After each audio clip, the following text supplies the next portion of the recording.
Well, first of all, let me take this opportunity. En primer lugar, me gustaría aprovechar esta oportunidad para dar las gracias al gobierno vasco por invitarme a venir a esta conferencia. No solamente porque es un proceso de intercambio de experiencias, sino como una persona que he venido a aprender. Y durante los últimos días he tenido la oportunidad de ir a diferentes centros en este país y creo que han sido fantásticos durante los últimos días. También he tenido la oportunidad de disfrutar de una camaradería muy buena, una muy buena hospitalidad, excelente comida y vino. Así que aprovecho esta oportunidad para dar las gracias a todos. También, eh, a pesar de que es el último día, todavía queda bastante gente.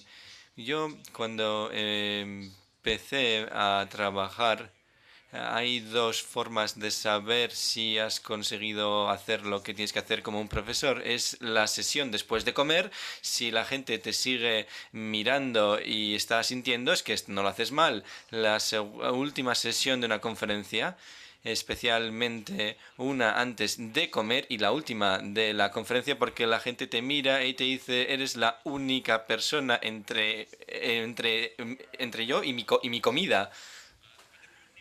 Pero lo bueno, las buenas noticias es que es la última sesión porque ya hemos dicho todo lo bueno y lo que yo diga igual no tiene tanta valor. Pero bueno, aprovecho esta oportunidad para compartir con todos vosotros un modelo y cómo hacemos formación profesional en Hong Kong. No sé cuántos de vosotros habéis estado en Hong Kong durante estos días. Sé que vosotros, algunos de vosotros habéis estado en Hong Kong. Es un lugar muy pequeño. Bueno, pues de tamaño es de 1000 kilómetros cuadrados. Así que si echas cuenta es 30 kilómetros por 30 kilómetros. Es decir, es solamente hay una muy pequeña parte donde se puede construir casas, el resto es, digamos, naturaleza. La educación o la formación profesional, y voy a empezar con la historia de la colonia. Si conocéis un poco la historia de Hong Kong, al final el emperador, digamos, los emperadores, como la gente que tiene éxito, se relajó y el país se empezó a ir por mal camino y la gente pensó, bueno, vamos a ir a ese país porque se están relajando. Los británicos, que eran gente muy comercial en aquella época, decidieron ir a Hong Kong y asentarse ahí y dijeron, bien, esta es mi tierra. Y Hong Kong era un lugar inhóspito con pescadores y ahora hoy se ha convertido en una ciudad muy próspera, en un centro financiero, etcétera. Y había que hacer algo. En 1937 el gobierno de aquel entonces decidió crear un instituto postsecundario de instituto técnico que se considera el primer colegio o centro de formación profesional en Hong Kong. Y aquí vemos la foto de este edificio que se ha demolido ya y ahora hay un edificio más grande y mejor. Estaba todo fragmentado en términos de FP. La gente que quería hacer formación profesional iba a diferentes centros, de diferente tamaño, a veces hacían cosas parecidas. En 1982 el gobierno de Hong Kong decidió lo siguiente, bien, vamos a unificar las cosas y ponerlo todo bajo el mismo techo y hacer formación profesional de forma adecuada. El gobierno de Hong Kong fue inteligente como expertos de formación de profesionales, cómo vamos a hacerlo bien, qué es lo que vamos a hacer. Se puede tener un currículum de primaria, de secundaria o hablar de la ley de Newton. Han pasado 200 años y las cosas cambian. Funciona todavía la ley de Newton, pero en formación de profesional, si coges algo de hace 5 años, y donde en un mundo tan tecnológico la gente piensa que estás hablando de la historia. Entonces el gobierno pensó que lo que vamos a hacer creó un consejo de formación profesional. Es una organización gubernamental, lo llamamos órgano estatutario. Entonces le dijeron, bien, hacéis formación profesional, hacéis el plan de estudios, etcétera. Vosotros hacéis lo que sabéis hacer y solamente nos decís qué tal lo vais haciendo y si veían que no lo hacíamos bien, nos decían no lo estáis haciendo bien y si lo hacíamos bien, muy bien y tal. En 1982 todos los centros de formación profesional desde nosotros tenemos un sistema de secundaria de 6 años, si se compara el 5 más 2 en el Reino Unido. Así que desde los últimos 3 años de postsecundaria hasta nivel equivalente a grado, lo llamamos titulación superior, porque somos británicos de alguna manera, y todo esto se subcontrata al Consejo de Formación Profesional. Tenemos unos 8.500 empleados y profesores que dan apoyo a todo el Consejo. Y formamos al año 250.000 alumnos, 50.000 de los cuales están a tiempo completo y el resto también trabajan al mismo tiempo y cubrimos diferentes disciplinas de ciencias aplicadas. No sé por qué está la educación aquí o el cuidado infantil o gerontología, no sé, pero hubo una sinergia y se incluyó. Bien, esta es una foto de la fundación del sistema. Y esto es la primera losa, la puesta de la primera losa. La formación profesional en el Consejo de Formación Profesional en Hong Kong es el grupo más importante de Hong Kong y estos son marcas locales. Lo que está ocurriendo es que estos logotipos muestran 3 niveles de formación profesional. En la parte de arriba está el AIF, que es el instituto al cual yo pertenezco, y estos institutos están haciendo diferentes tipos de formación profesional en lo que nosotros llamemos un nivel de cualificación y que es formación profesional. Bien, se establece este IBE porque necesitamos tener un sistema, un cambio en el FP. El PIC, o sea, dentro de las academias está el TEI, luego está el PIC y luego tenemos el SHAPE. Todos tienen un acrónimo. Debido a que el sistema tradicional en Hong Kong en la formación profesional solamente va a cierto grado, que es un grado asociado, como lo llamamos ahí, y Hong Kong tiene cultura china. Quizá hayáis oído hablar de un chino llamado Confucio. Y a veces creo que ha confundido mucho a la gente. Bueno, pero este fue un académico, un sabio, y, y en aquella época el que quería ser primer ministro era estudiando, no por elecciones. Es decir, aquella persona que recibía las mejores puntuaciones en China en formación se convertía en primer ministro. Es decir, solamente se tenía la imagen de que las personas que no tenían suficiente formación o que no tenían buenas notas acababan yendo a formación profesional. Pero el sistema de formación profesional en Hong Kong durante los últimos 15 años, nosotros hemos intentado quitarnos de esa imagen. No solamente por el hecho de que hay que tener un grado, eh, pero Hong Kong, desde que pasó a ser China, bueno, China durante muchos años se ha convertido en la fábrica del mundo. Así que en muy pocos años toda la fabricación desapareció de Hong Kong porque era mucho más barato fabricar en China en lugar de Hong Kong. Y de esto es lo que hemos hablado. Imagínate que esto es Hong Kong y el otro lado es China. Así que no había problema pasar la fábrica al otro lado. Por tanto, la formación profesional en Hong Kong tuvo que crear un itinerario para alumnos para que tuvieran una formación permanente o continuada. Por ello tenemos ese nivel superior y en el nivel intermedio encontramos diferentes institutos en la parte izquierda el, el más tradicional, digamos, el tipo más tradicional, u otros institutos eh, que muestran, digamos, es más de gastronomía y artes. Y tenemos el primer grado de artes y gastronomía.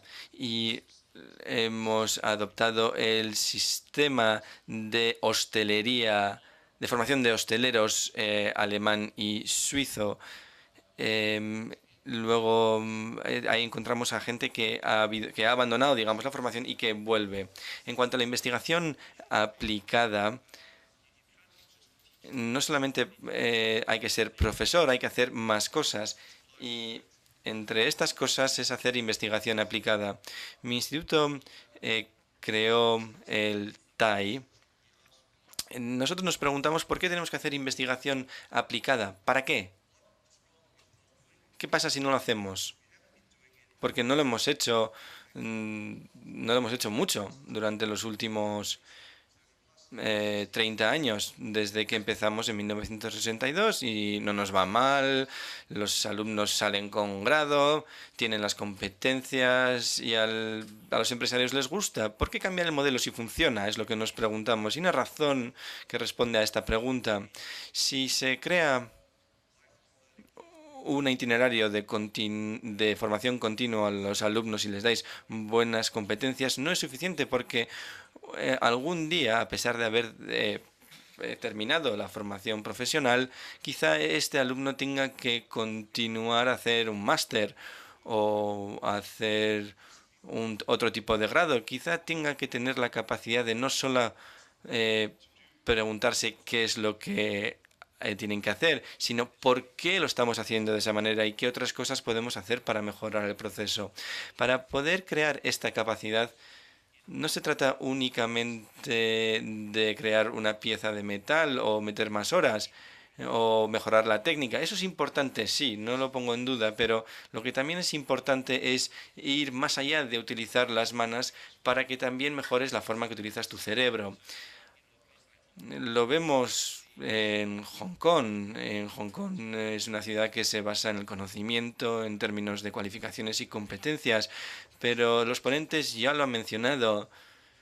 El basarse en el conocimiento no es suficiente, porque si tienes el conocimiento y no puedes hacer que el conocimiento se traduzca en un producto o en un resultado o en algo que pueda beneficiar a la sociedad y a la humanidad, no es simplemente tan bueno como una idea, no sirve para mucho.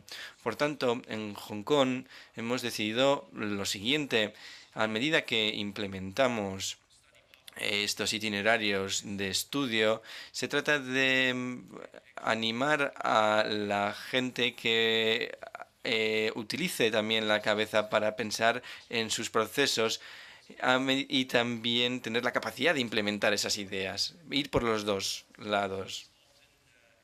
Una de las dificultades que nos encontramos en los modelos de formación profesional, y un poco aprendiendo de lo que se han dicho aquí, cómo se hace este intercambio. Muchos de vosotros sabéis que la divisa china no es, no es algo que se puede convertir. Es decir, si tenemos un dólar de crecimiento, eh, sabes por lo menos en Estados Unidos que funciona lo del dólar, pero en China no es así. El, a mediados del 2000 el gobierno decidió mejorar el itinerario con un marco de cualificaciones. Hong Kong tiene un sistema abierto. Tenemos universidad británica, universidades americanas, chinas, de Taiwán. Todas las universidades quieren reclutar estudiantes. Es decir, que ahora tenemos muchas monedas. Si no tienes forma de convertir esas divisas o esas monedas, al final esto juega en detrimento de los alumnos. Entonces, la idea era de tener las cualificaciones a diferentes niveles y aprovechamos. En muchos sitios tenemos el sistema tradicional y el sistema formación profesional y luego se intentan unirlos con puentes y a veces funciona y otras veces no. En Hong Kong tenemos un sistema por un lado, un sistema que incluye FP y cualificaciones académicas. La ventaja es que se puede haber un ajuste mucho más rápido entre los dos sistemas. Más normalmente es que la gente de formación profesional trata de ir a educación superior. En nuestro sistema estamos teniendo unos cursos que se basan en estándares específicos, al igual que en Australia y en Europa. Se trata de saber qué es lo que se ha pretendido en un número específico de horas. Para saber por qué lo estamos haciendo, primero nos preguntamos cuáles son los atributos que tienen que tener los graduados. Eh, por supuesto que hay más ingredientes o más características que deben tener nuestros colegas de Finlandia. Ayer hablaron de diferentes características o ingredientes y como grupo de expertos y profesionales creo que nos estamos pareciendo más que distinguiendo más.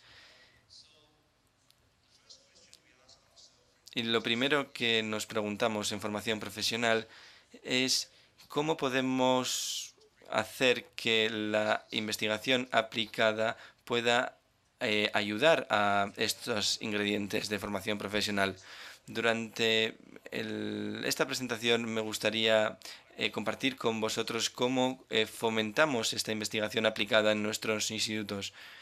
Si contratáis al profesorado adecuado y de la manera adecuada, si lo hacéis así,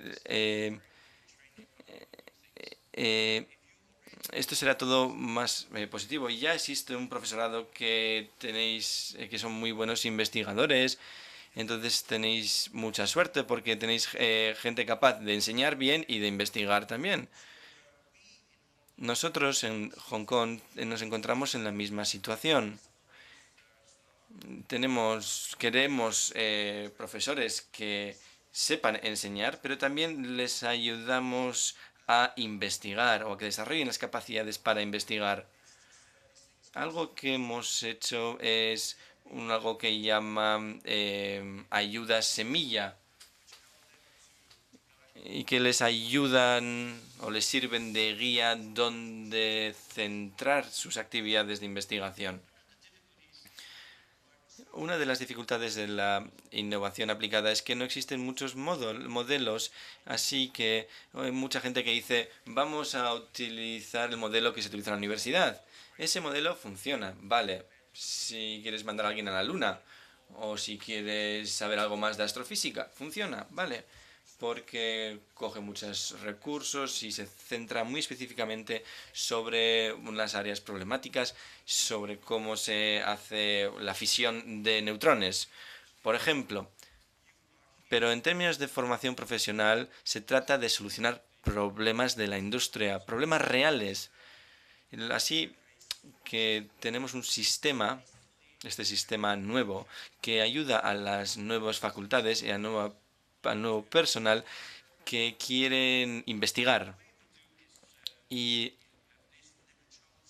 tenemos paquetes de dinero de unos equivalentes a 10.000 euros y les ofrecemos la oportunidad de, mira, tú nos dices lo que necesitas o lo que quieres hacer. Todo el mundo tiene ideas excelentes en el mundo. Si les preguntas si muestras una idea buena, yo tengo una idea excelente. Pero lo que queremos hacer es que con esta idea buena, ¿cómo si yo te doy esos 10.000 euros, ¿cómo vas a hacer mejorar el plan de estudios? ¿Y cómo vas a ayudar a mejorar la demanda de un producto o de un servicio de la industria? Nosotros también tenemos que mirar eso. Mira, es una idea y ya está, y le damos dinero y punto. No, tenemos que ver cómo si va a ser efectiva o no. Y luego, si estas personas tienen una ayuda en un área y luego en otra área quieren hacer algo, le pedimos los resultados. Te damos 10.000 euros el año pasado. ¿Qué es lo que habéis hecho con los 10.000 euros? ¿Y cuáles son los resultados antes de volverte a dar 10.000 euros para otro área? Es así como lo hacemos. Así que poco a poco vemos que la gente solicita el dinero y porque tenemos una serie de directrices y una orientación a la hora, o sea, y les ayudamos para bien solicitar una beca, digamos, de la industria. Si lo quieres, pues vamos a hacerlo juntos. O a veces van al gobierno y se centran en becas que se basan en la industria. Mira, yo tengo esto y la industria es muy importante. ¿Por qué no el gobierno les da un poquito más de dinero? Porque hay también otras becas que pueden ir utilizando. En nuestro instituto queremos establecer la diferencia entre el nivel 5. He utilizado un nombre largo porque el nombre corto, el grado asociado, como tenemos, utilizaba el ADAH, y el ADAH justo correspondía con deficiencia de atención, que es una enfermedad. Entonces, en Hong Kong tenemos el sistema americano y el graduado superior. Esta cualificación nos permite incluir a gente que viene de FP como gente del sistema británico o europeo. Nuestro profesorado es evaluado su trabajo en un 80%. Y son criterios basados en objetivos. También tenemos un sistema basado en contratos.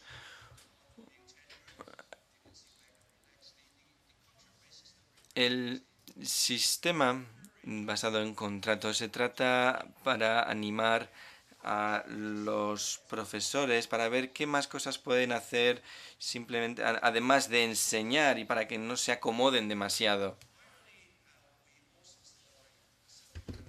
Finalmente tenemos un conjunto de criterios de evaluación porque a menudo los profesores quieren una recompensa y esa recompensa viene a través de un sistema de evaluación. Así que decimos que la investigación que se realiza en la industria es tan reconocido como la investigación que se realiza en un entorno académico. Y además ponemos dinero allí. Hay que ofrecer algo que genera unos ingresos futuros. Si recibes un dinero del gobierno, lo único que necesitas es tener una lista buena de publicaciones. Luego tenemos una serie de indicadores cuantitativos, como por ejemplo la mejora del rendimiento de una industria. Yo básicamente he incluido todos esos elementos en un modelo de investigación aplicada que yo llamo el modelo TARM. Así que eso es mi modelo, el modelo TARM. Para mí es un modelo bastante sencillo. La mayoría de ustedes ya lo están haciendo. A la izquierda, en la parte superior, tenemos la industria y en la parte inferior a la izquierda el profesor o el investigador.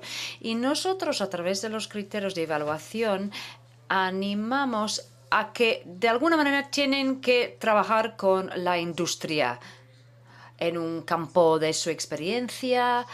Y si no tienen un campo de experiencia, pueden acudir a nosotros, pedir esta financiación de 10.000 euros y ayudarles a ponerse en contacto. Así que yo, como el instituto que financia todo eso, solo puedo perder como mucho 10.000 euros. Y a la vez animo a mis profesores a realizar la investigación aplicada a través de esas oportunidades de investigación aplicada, y ven que la flecha va desde la industria al profesor, eso ayuda al profesor a volver a su puesto de trabajo. Acabo de escuchar la charla de Ken hoy y vemos que a través de esas oportunidades podemos hacer que los alumnos se involucren más y los alumnos reciben una formación más práctica. Es importante porque en algún momento va a graduarse mis alumnos. Y yo quiero alumnos que pueden entrar en las empresas, porque las empresas me van a preguntar, ¿por qué debería yo contratar a sus alumnos y no los alumnos que salen de la universidad? Y mi respuesta es bien sencilla. Vale, si quieres pues una universidad de renombre, contrata a esos alumnos, ¿de acuerdo? Pero si lo que quieres es un alumno que conoce ya bien tu sector, pues contrata a los míos, porque son alumnos que ya saben cómo funciona el mundo industrial y los míos son los que saben eso. Así nos diferenciamos de los alumnos que salen de las universidades. A la vez, animamos a nuestros profesores a aprovecharse de su conocimiento para mejorar nuestros planes de estudios, nuestros programas de estudios.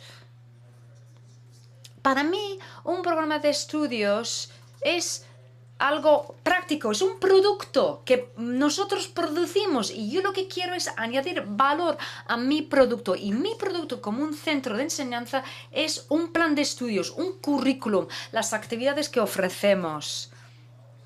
Así que a través de nuestros currículums, nuestros planes de estudios, nosotros ayudamos a la industria a través de la alineación, a través de nuestros proyectos de investigación aplicada. Nosotros nos alineamos lo que hacemos con la industria, y las aptitudes, las competencias de nuestros alumnos son mejores. Esto es un gráfico agradable, pero es algo que yo creo que ya hacemos, de hecho, todos. La dificultad, finalmente, es cómo mejorar todo este proceso. Es un modelo que hemos adoptado y animamos a nuestros profesores a realizar todo esto, y a la vez animamos a nuestros profesores, que son profesores buenos, son técnicos buenos, porque a veces tenemos una buena idea y queremos implantar esa buena idea y no tenemos la plataforma necesaria. Tenemos algunos resultados, no obstante. Hemos también recibido algo de financiación gracias a este modelo. A veces la dificultad es que, como yo suelo decir a mis colegas, es bueno construir un avión, pero este avión va a volar bien. Al final de mi presentación yo diría que, y esa es una cita que yo encuentro en internet, que hay muchas citas sobre el éxito, pero esta es una cita que es aplicable a nuestra institución y una organización que está a punto de meterse en la investigación aplicada, y es que el camino hacia el éxito siempre está en obras. Es verdad, siempre está en obras el camino hacia el éxito. Nosotros somos los que construimos este camino. ¿Cómo puedo animar a mis profesores a realizar una investigación mejor y aplicar dicha investigación? Recientemente, un profesor se marchó de nuestro instituto. Es un buen profesor, pero ha hecho la investigación aplicada tan bien que la industria le ha dicho: oye, ya que eres un buen investigador, ¿por qué no vienes a nuestro lado? Y lo bueno es que le pagan el doble. Yo entiendo que se marche de nosotros porque le van a pagar el doble. De hecho, nos viene la industria y nos agradece porque nosotros le hemos ofrecido un buen investigador y además una persona que también es buen profesor y enseña a los trabajadores de la empresa. Así que al final del día yo voy a seguir animando a mis profesores a ser buenos investigadores, además de buenos pedagogos. Muchas gracias.